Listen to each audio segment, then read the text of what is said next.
Hello friends, नमस्कार। आप सभी का बहुत बहुत स्वागत है आपके अपने चैनल टीचिंग क्लासेस विद नीलम में।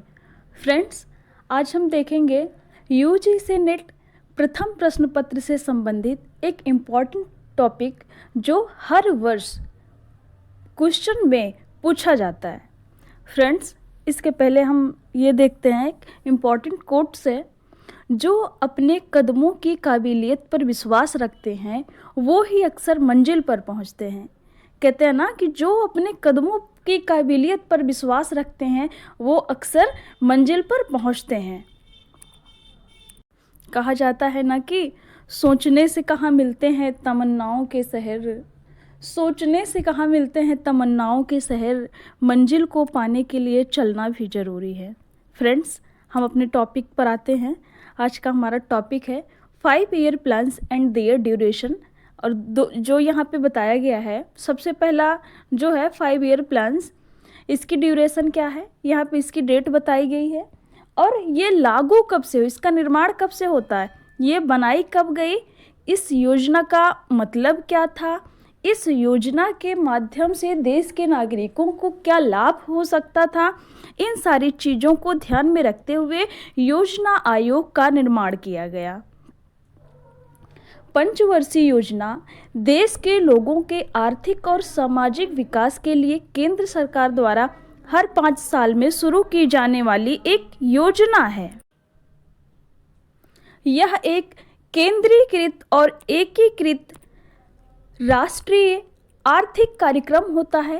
पंचवर्षीय योजनाओं के जरिए देश के संसाधनों का कुशल इस्तेमाल करके जीवन स्तर में सुधार लाने, उत्पादन बढ़ाने और रोजगार के अवसर पैदा करने का मकसद होता है।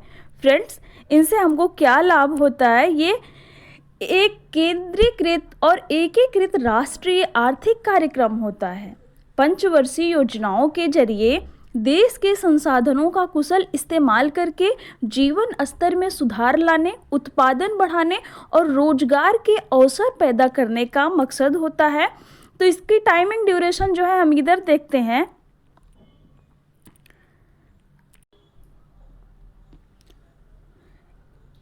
जो पहली पंचवर्षीय योजना है यह कब से कब तक चली है, इसका शासन कब से कब तक है, टाइमिंग तो 1951 से 1956 तक। दूसरी 5 ईयर प्लान योजना, सेकेंड 5 ईयर प्लान जो है ये 1956 से 1961 ईस्वी तक। थर्ड 5 ईयर प्लान 1961 से 1966 तक। फोर्थ 5 ईयर प्लान 1969 से 1974 तक। फिफ्थ 5 ईयर प्लान 1974 से 78। सिक्स 5 ईयर प्लान 1980 से 85। सातवीं 85 से 90।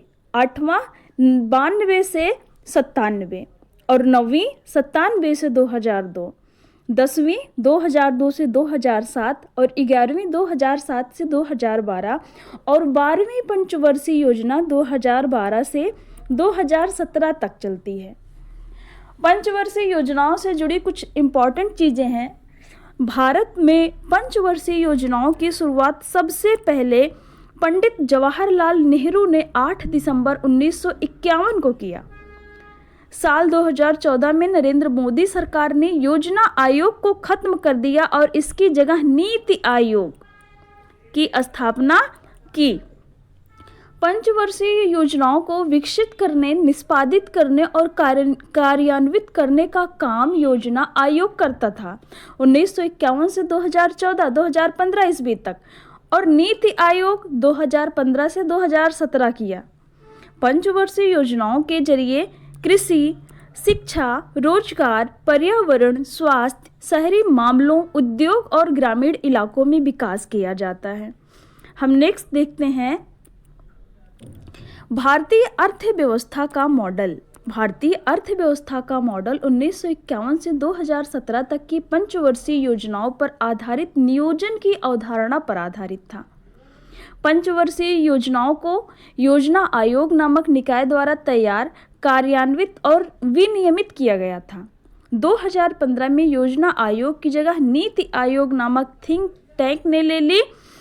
नीति आयोग ने 3 दस्तावेज जारी किए हैं। सबसे पहला है 3 वर्षीय कार्य एजेंडा।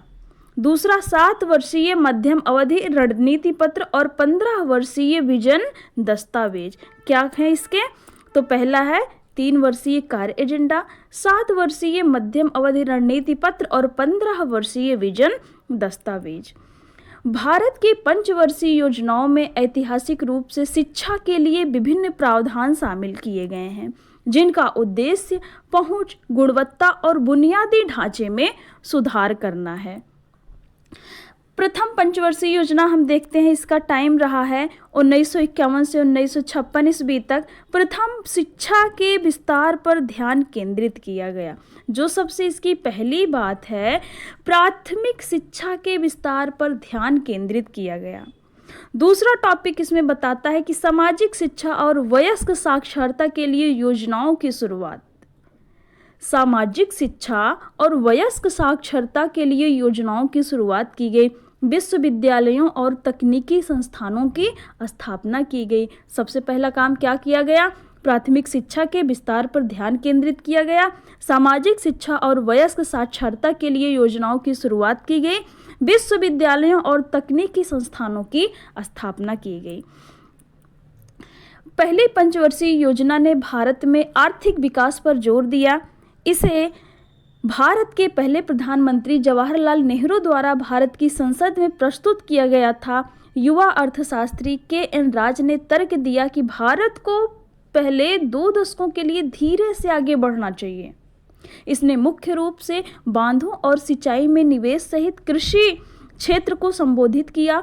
भाखड़ा नागल बांध के लिए भारी आवंटन किया गया था। यह हेरोल्ड डोमर मॉडल पर आधारित था। ये इंपॉर्टेंट प्रश्न है, प्रीवियस ईयर में पूछा भी गया है। ये किस मॉडल पर आधारित था? तो हेरोल्ड डोमर मॉडल पर आधारित था और बचत बढ़ाने पर जोर दिया गया। 1956 के अंत तक 5 भारतीय प्रौद्योगिकी संस्थान की स्थापना की गई। लक्ष्य विकास दर 2.1% थी और प्राप्त विकास 3.6% थी। हम देखते हैं कि जो पहली पंचवर्षीय योजना है, इसी के समय पहली पंचवर्षीय योजना है, इसी के समय जो हमारा फर्स्ट इंस्टीट्यूट ऑफ टेक्नोलॉजी है, फर्स्ट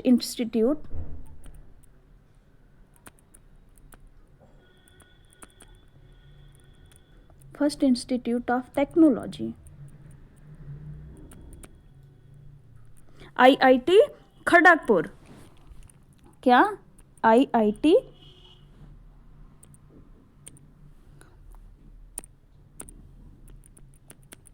खड़गपुर की स्थापना की गई। IIT खड़गपुर की स्थापना की गई और कब की जाती है? मई 1950 में। मई 1950 में फर्स्ट 5 ईयर प्लान के दौरान। इसके बाद बॉम्बे, कानपुर और मद्रास 3 और 4 और जो हमारे विद्यालय हैं ये टेक्नोलॉजी के खोले जाते हैं। बॉम्बे, कानपुर, मद्रास और दिल्ली।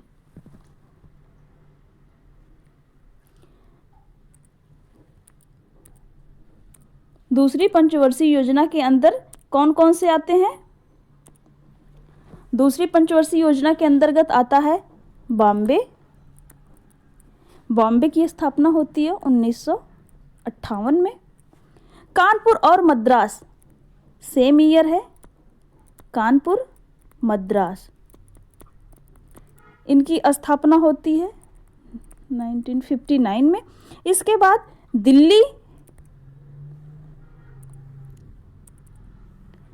दिल्ली यूनिवर्सिटी की कब होती है? 1961 में।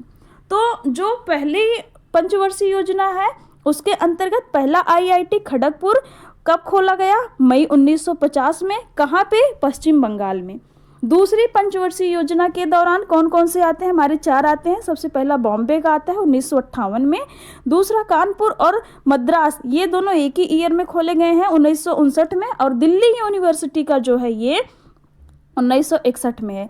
और एक इम्पॉर्टेंट क्वेश्चन है जो पेपर की दृष्टि से बहुत ही ज़्यादा इम्पॉर्टेंट है, मद्रास जो यूनिवर्सिटी है, मद्रास इसका NIRF रैंकिंग क्या है? NIRF रैंकिंग, इसकी NRI फर्स्ट रैंकिंग है, फर्स्ट रैंकिंग है,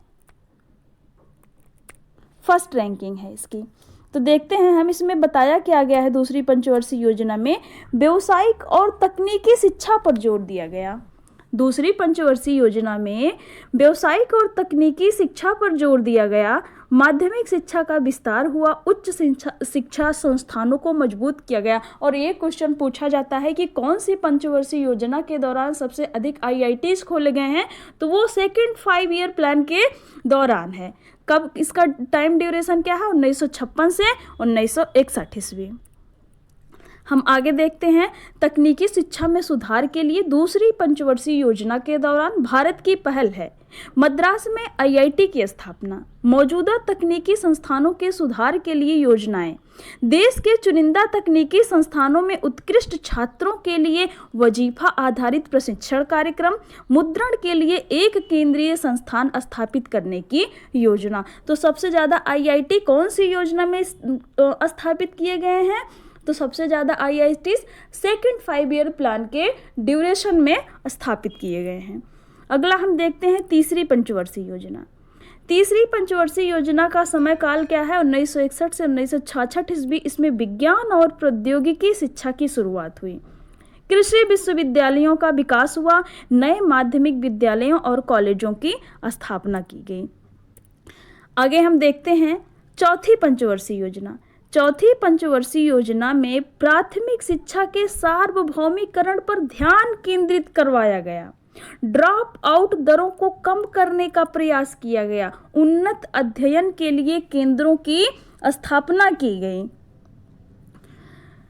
इसके आगे हम देखते हैं, भारत की चौथी पंचवर्षीय योजना में शिक्षा और मानव शक्ति पर विशेष बल दिया गया। किस पर? शिक्षा और मानव शक्ति पर विशेष बल दिया गया। चतुर्थ पंचवर्षीय योजना का कार्यकाल 1969 से 74 तक रहा। चतुर्थ पंचवर्षीय योजना का मूल उद्देश्य स्थिरता के साथ आर्थिक विकास तथा आत्मनिर्भरता की आधिकारिक प्राप्ति में था। कृषि विकास के लिए गहन कृषि विकास कार्यक्रम अपनाया गया था। चतुर्थ योजना में राष्ट्रीय आय की 5.7% वार्षिक औसत वृद्धि प्राप्त करने का लक्ष्य रखा गया। बाद में इसमें सामाजिक न्याय के साथ विकास, गरीबी हटाओ को जोड़ा गया, जिसके परिणाम स्वरूप वास्तविक विकास लक्ष्य 3.3% प्राप्त हुआ। फ्रेंड्स, जो ये पंचवर्षीय योजनाएं हैं, UGC का ये इम्पॉर्टेंट टॉपिक है और हर वर्ष प्रीवियस ईयर में आप देख लीजिए तो इससे एक प्रश्न पूछे ही गए हैं। तो एक इम्पॉर्टेंट टॉपिक है और इसको छोड़ना, समझ लो, गलती बहुत बड़ी है। हम आगे देखते हैं पांचवी पंचवर्षीय योजना। पांचवी पंचवर्षीय योजना का जो समय काल है वो 1974 से 1978 ईस्वी है। इसके अंतर्गत वयस्क शिक्षा कार्यक्रमों को मजबूत कराया गया, महिला और ग्रामीण शिक्षा के लिए विशेष कार्यक्रम करवाया गया, खुले विद्यालयों का विस्तार किया गया। प्रश्न पूछता है कि ओपन एंड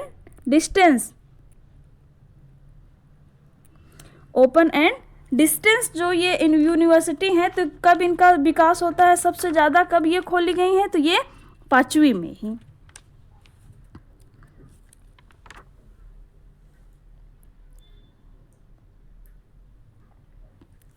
आगे हम देखते हैं छठी पंचवर्षीय योजना 1980 से 85। राष्ट्रीय शिक्षा नीति 1986 की शुरुआत हुई। छठी पंचवर्षीय योजना एग्जाम की दृष्टि से बहुत ही ज़्यादा महत्वपूर्ण है। क्यों?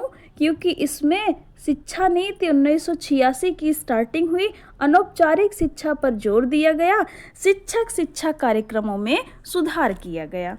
और प्रश्न पूछा जाता है कि महिला शिक्षा 1958 में, बहुत इंपॉर्टेंट है, ये दूसरी पंचवर्षीय योजना के दौरान आता है। ध्यान से चीज़ थोड़ी सी इधर उधर हो जाती है, आप इनको नोट करते जरूर चलिएगा। दुर्गाबाई देशमुख समिति, दुर्गाबाई देशमुख कब आती हैं ये? 1958 में। किस लिए? महिला शिक्षा के लिए, महिला शिक्षा के लिए। और 1962 में कौन सी समिति आती है? हंसा मेहता। 1962 में हंसा मेहता, 1958 में दुर्गाबाई देशमुख और 1962 में हंसा मेहता। दोनों कमिटियों का क्या उद्देश्य था, किस पर्पज से आती हैं? तो महिला शिक्षा के लिए, महिला शिक्षा के लिए इनका मेन पर्पज था महिला शिक्षा को डेवलप करना। तो छठी पंचवर्षीय योजना में बताया गया है कि राष्ट्रीय शिक्षा नीति 1986 की शुरुआत होती है। इसमें किसकी? 1986 की शुरुआत होती है। अनौपचारिक शिक्षा पर जोर दिया जाता है और शिक्षा कार्यक्रमों में सुधार किया जाता है। और इसी के दौरान इग्नू इग्नू की स्थापना कब हुई है?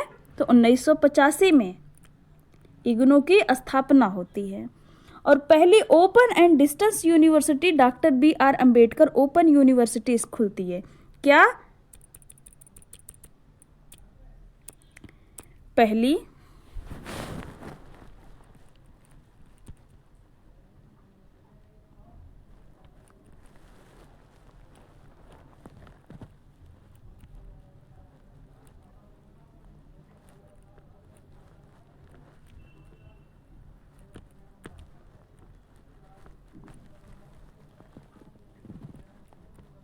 कौन सी है?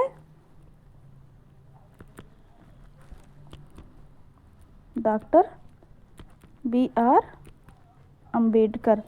कब, कहाँ पर हो? ये है हैदराबाद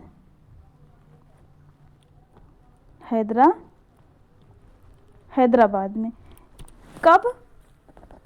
कौन सी ये? पहली open and distance university doctor Bhimrao Ambedkar open university कहाँ पे खोली गई? हैदराबाद में। ये एक इम्पॉर्टेंट क्वेश्चन है। आगे देखते हैं 7वीं पंचवर्षीय योजना। 7वीं पंचवर्षीय योजना की जो टाइमिंग है वो 1985 से 1990। राष्ट्रीय साक्षरता मिशन पर ध्यान केंद्रित करना, व्यावसायिक और तकनीकी शिक्षा को बढ़ावा देना, उच्च शिक्षा के बुनियादी ढांचे को मजबूत करना। 7वीं के अंतर्गत क्या बताया गया है कि राष्ट्रीय साक्षरता मिशन पर ध्यान केंद्रित करना, व्यावसायिक और तकनीकी शिक्षा को बढ़ावा देना, उच्च शिक्षा के बुनियादी ढांचे को मजबूत करना।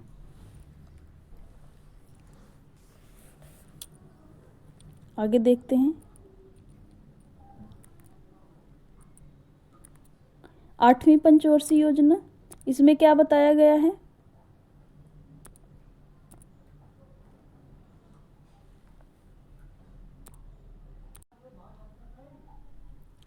जिला प्राथमिक शिक्षा कार्यक्रम DEP के माध्यम से प्रारंभिक शिक्षा को बढ़ावा देना। जिला प्राथमिक शिक्षा कार्यक्रम क्या?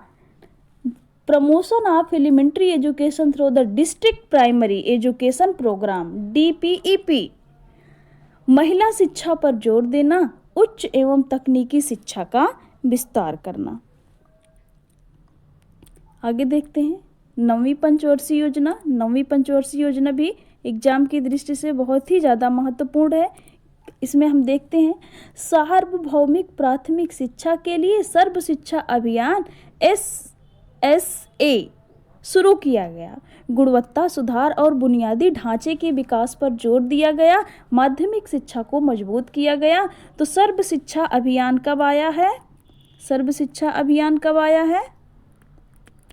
सर्व शिक्षा अभियान 9वीं पंचवर्षीय योजना के दौरान आता है और मिड डे मील 10वीं पंचवर्षीय योजना के दौरान आता है। तो सर्व शिक्षा अभियान 9वीं पंचवर्षीय योजना के दौरान आता है। भारत के स्वतंत्र होने के बाद पंडित जवाहरलाल नेहरू की अध्यक्षता में आर्थिक नियोजन समिति का गठन किया गया था। आर्थिक नियोजन समिति की सिफारिश पर 15 मार्च 1950 को जो ये लागू की गई। इसमें 9वीं क्या थी? इस योजना का प्रमुख उद्देश्य क्या था? इस योजना का प्रमुख उद्देश्य समानता के साथ विकास और न्याय वितरण, गुणवत्ता और प्रणाली की दक्षता में सुधार। यह योजना अटल बिहारी वाजपेयी के नेतृत्व में लॉन्च हुई। इसमें UGC द्वारा चुनिंदा महाविद्यालयों को स्वायत्तता की पदवी प्रदान की जाती है। किसमें? 9वीं में। उच्च शिक्षा को व्यवसायीकरण किया गया। इस योजना के तहत शिक्षा की गुणवत्ता का सुधार किया गया तथा तकनीकी शिक्षा को प्रासंगिकता दिया गया। आगे 10वीं देखते हैं। 10वीं पंचवर्षीय योजना में आपको पहले ही बता दिया कि मिड डे मील कब स्टार्ट हुआ, तो 10वीं में। और इसी में national knowledge commission NKC, national knowledge commission कब 2005 आता है। नेशनल नॉलेज कमीशन 2005 आता है। ये किसका है, किसकी समिति है ये, तो सैम पित्रोदा की। किसकी, सैम पित्रोदा की। तो इसमें क्या बताया गया है 10वीं पंचवर्षीय योजना में कि सर्व शिक्षा अभियान को जारी रखना तथा मध्याह्न भोजन की शुरुआत करना, मिड डे मील। उच्च शिक्षा सुधारों पर ध्यान केंद्रित करना और शिक्षा में ICT की शुरुआत करना। 11वीं पंचवर्षीय योजना में क्या है, माध्यमिक शिक्षा के लिए राष्ट्रीय माध्यमिक शिक्षा अभियान RMSA शुरू किया गया। शिक्षा पर सार्वजनिक व्यय में वृद्धि हुई। शिक्षकों की गुणवत्ता और जवाबदेही में सुधार हुआ। फिर आगे देखते हैं 12वीं पंचवर्षीय योजना।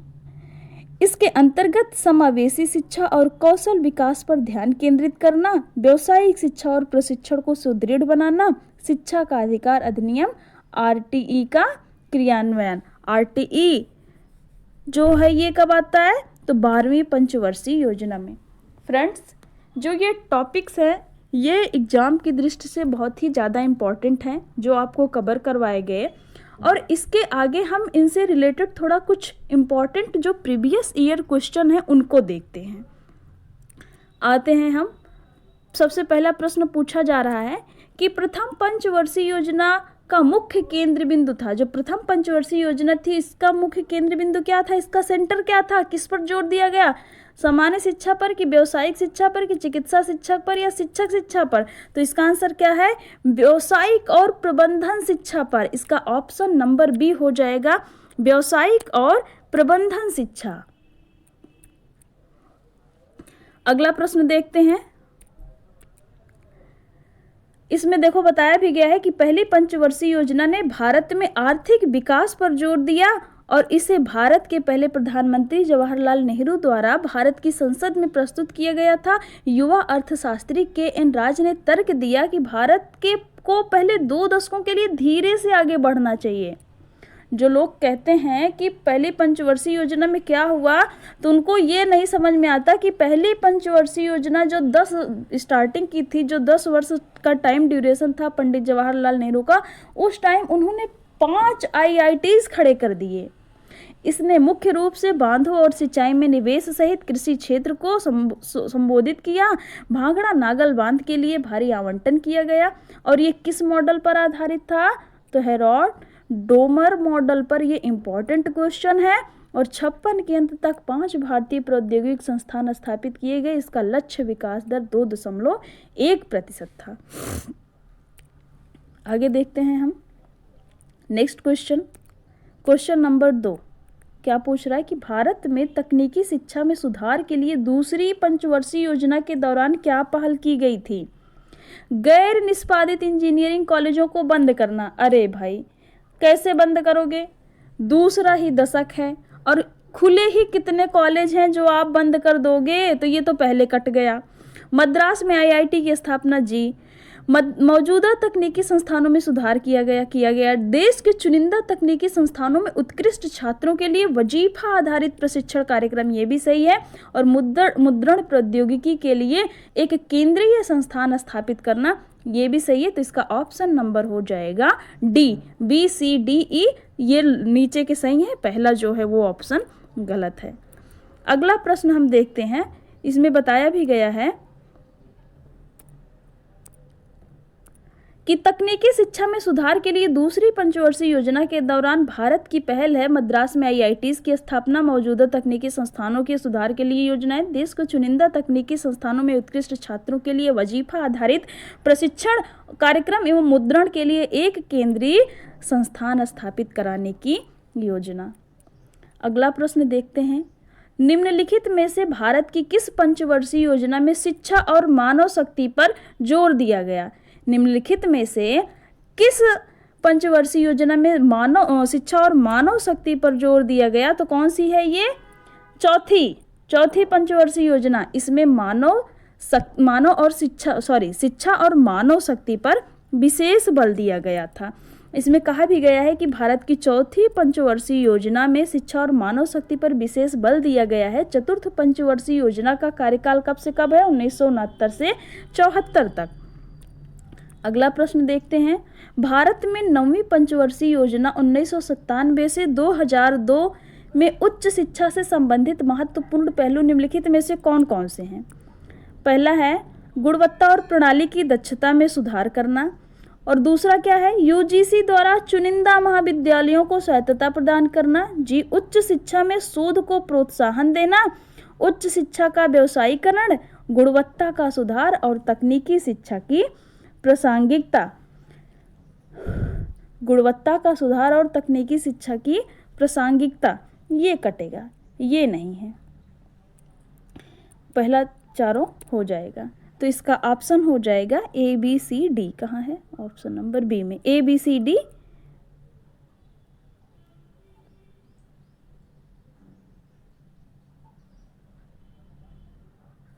ए B D E, sorry A B D E, दूसरा ऑप्शन इसका हो जाएगा गुणवत्ता का सुधार और तकनीकी शिक्षा की प्रासंगिकता। उच्च शिक्षा में शोध को प्रोत्साहन देना, ये इसमें नहीं आएगा।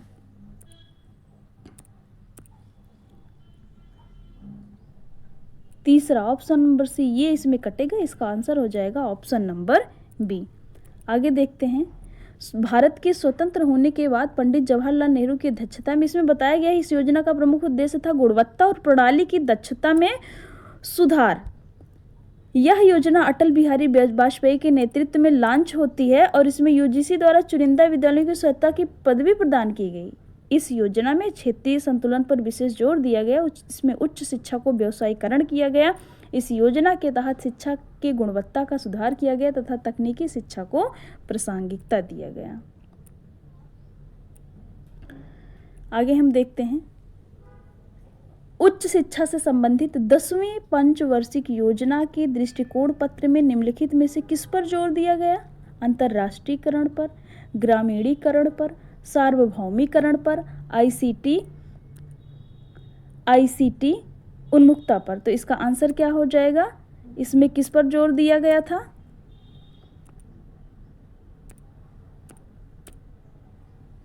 अंतर्राष्ट्रीयकरण पर।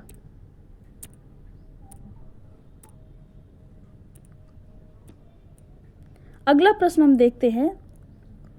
भारत में शिक्षा को प्राथमिकता देने वाली पहली पंचवर्षीय योजना कौन सी थी? भारत में शिक्षा को प्राथमिकता देने वाली पहली पंचवर्षीय योजना कौन थी? ऑप्शन: प्रथम पंचवर्षीय योजना 1951 से 56, द्वितीय पंचवर्षीय योजना 1956 से 61, तृतीय पंचवर्षीय योजना 1961 से 66, चतुर्थ पंचवर्षीय योजना 1969 से 74। तो इसका आंसर क्या हो जाएगा? इसका आंसर हो जाएगा ऑप्शन नंबर ए, प्रथम पंचवर्षीय योजना। प्रथम पंचवर्षीय योजना में भारत में शिक्षा को प्राथमिकता दी गई। जो प्राथमिक शिक्षा थी उस पर पहल किया गया। आगे देखते हैं। उच्च शिक्षा क्षेत्र से संबंधित नीति आयोग के त्रिवर्षीय कार्य एजेंडा मदों की पहचान कीजिए।